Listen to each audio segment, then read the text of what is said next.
What's up, y'all? Jared Sandler with you. Pregame news and notes. Rangers and the Mariners playing their second game of a three-game series. Gonna have a little Major League Baseball conversation in a few minutes. First, though, Chris Davis activated. Eli White sent down. Just kind of like what we expected. Eli White's going to get an opportunity to play more regularly. I don't think that that's the primary reason, though. I think the Rangers, as demonstrated by the way playing time's been distributed, we're okay with Eli White not getting everyday at bats. I think ultimately the Rangers felt like having 14 pitchers was more valuable than having 13 position players, having 14 pitchers versus a four-man positional player bench or positional bench. So I think that's ultimately the decision they made.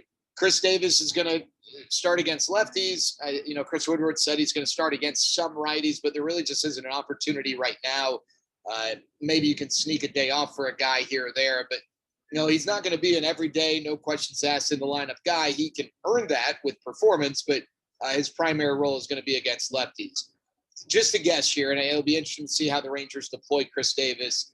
Is he going to be an every game pinch hitter type that you see with guys who platoon late in the game when, if there's a righty starting, then the opposing team goes to a tough lefty? If so, I wonder if that's why David Dahl is the DH tonight. Not because David Dahl is the inferior defensive player to Willie Calhoun or because David Dahl just needs a day off his legs. If you're going to pinch hit, you're probably not pinch hitting for Willie. You're probably pinch hitting for David Dahl. And if you pinch hit for David Dahl, who's the DH, then Chris Davis can be the DH. The last thing you want is for Chris Davis to play in the outfield. Chris Davis is a DH. Can you stick him in left? Sure. He's not very good there. So I wonder if we're going to start to see some of those decisions made with the second half of the game in mind. Like, yeah, you know what?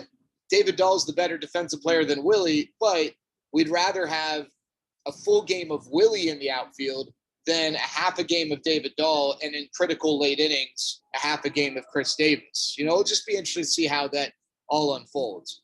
Yesterday, Joey Gallo bunted in a one-run game as the tying run, 2 outs in the bottom of the 8th inning. After the game, Chris Woodward, if you're reading between the lines, he was complimentary of the idea and trying to make something happen. But, I think you could tell that he would have preferred Joey swing away, and so would have I. Joey can change the game with one swing. I know that so far this year on the whole has not been the most power-packed year from Joey, but he is starting to hit the ball better. The last week, he's starting to have more hard contact. Had 2 homers in that Twin series, should have been a third. Of the wind knocked down one that ended up being a out at the very base of the wall. Let's say Joey were to single. Chances are Kendall Graveman then comes in. Kendall Graveman had allowed up to that point 3 hits in, I think, 13 innings. The league average this year is a little over 230. All right, so no matter who's on the mound, hits are just not coming at a high rate. It's way down across Major League Baseball. So let's say Joey bunts successfully, which he did not.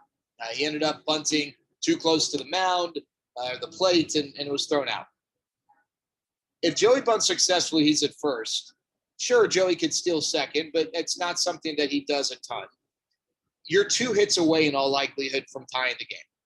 So by bunting, Joey is essentially giving you a chance, but you still need to string together 3 straight hits, unless that next hit is a double, which it could be. But again, odds are that it's not going to be. Just playing the numbers. And then those odds shrink when you consider that Kendall Graveman, who's been outstanding, is on the mound. I'd rather Joey swing there. I'd rather him swing away. And if he singles by swinging, okay. Or if he doubles, okay. But you can't hit a home run when you bunt. And not that Joey should be up there with home run or nothing on his mind, but that possibility is a game-changing possibility that you lose when you bunt.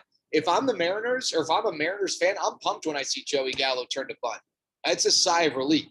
So I'd like to see Joey swing away. One thing we thought about was, well, maybe he just, isn't comfortable against Anthony Misevich, against whom he was 0 for 3 in his career prior to that. Anthony Misevich is not Josh Hader. Now, you don't need to be an elite caliber pitcher for a particular hitter to struggle off of you. Maybe for whatever reason, Joey just doesn't see the ball well off of Anthony Misevich. But I want Joey to have the mindset of, I don't care who's on the mound. It can be Steve Carlton on the mound. It can be any pick a lefty. And Joey's good against, he's better against lefties this year than righties. But I'm Joey Gallo, and I'm the biggest son of a gun. And I'm going to, I'm the best guy in this matchup.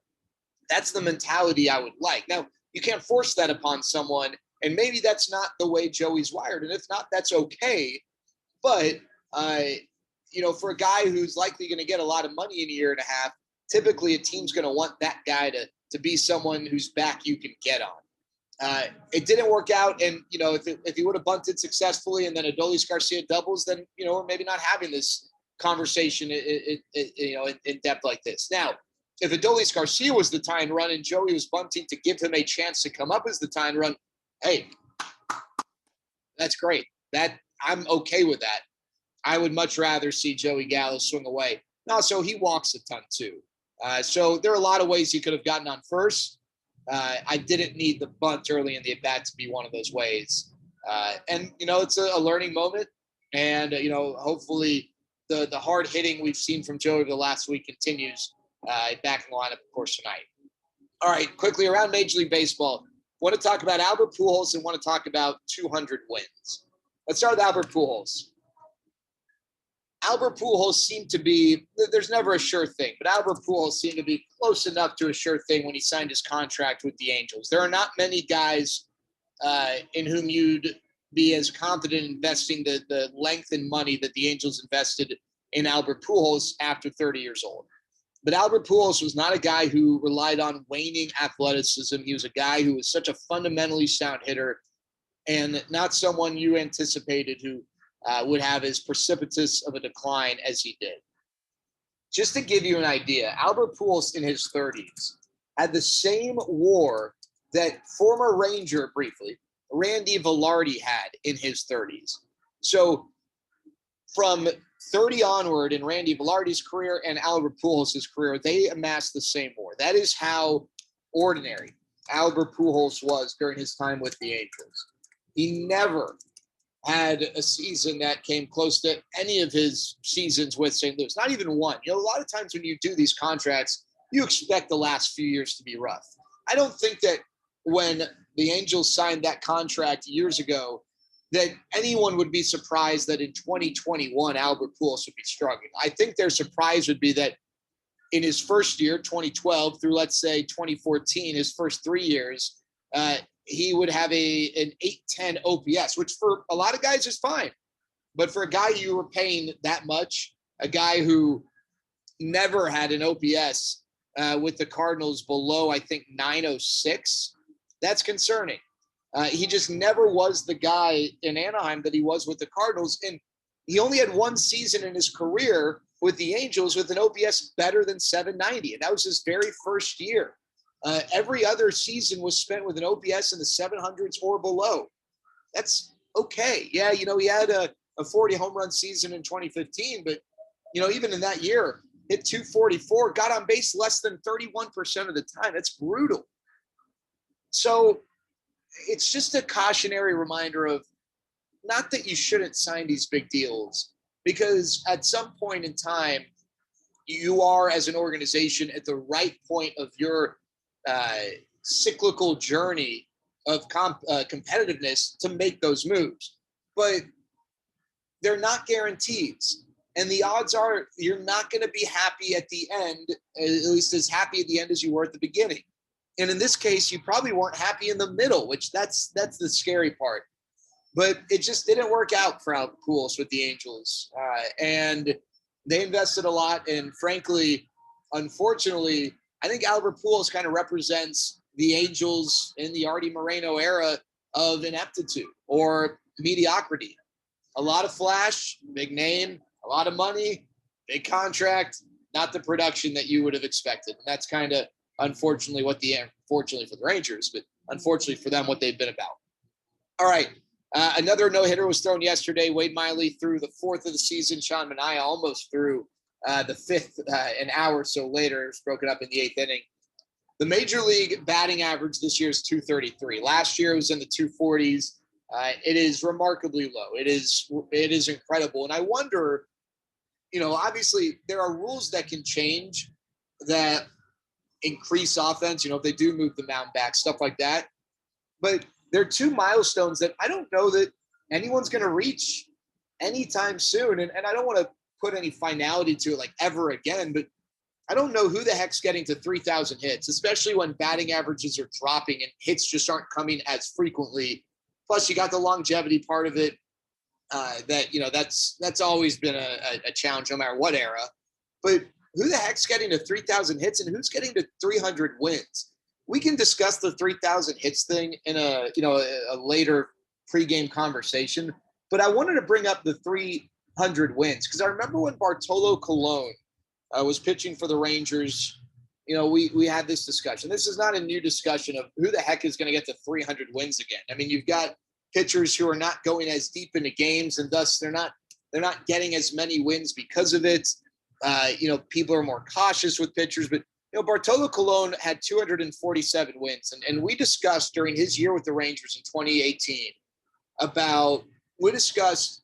maybe 250 is the milestone. Maybe 250 wins is what we should recalibrate that exciting win milestone to. And I get that wins. I'm on board with wins not being the best or most significant way to evaluate a pitcher. So let's look at Jacob deGrom. Look at Zach Greinke, frankly, during some of his years with the Royals. But wins are an easy counting stat that we can work towards that creates a fun milestone figure, right? So I thought, okay, well, if it's not 300, maybe 250. And the reality is there's really no reason why it should be a round number. Like a lot of these milestones, it should be that there's a percentage of pitchers who reach it, and maybe it's 3%. And that's why it's so exciting. So maybe, the top 3%, it's 247.5, whatever. But round numbers make it easier. So let's just use a round number. I don't even know if 250 is fitting at this point. I think it might be 200. If you look at active pitchers, there are two who have 200 wins, Justin Verlander and Zach Greinke. John Lester is 193. And if this is John Lester's last year, which it might be, there's no guarantee he gets to 200. Clayton Kershaw's got 179. I think he probably gets there. But again, pitchers do have precipitous falls sometimes. And 21 wins is a lot. That's not, 21 wins is probably this year and next year for Clayton Kershaw. Maybe, depending on injuries, he needs a little bit of another year. But then after that, Max Scherzer, 177. And then I don't know where 200 wins is coming from. Adam Wainwright, 168. David Price, 151. Those guys aren't getting there. Irvin Santana, 149. He's not getting there. Johnny Cueto, 130. He's not getting there.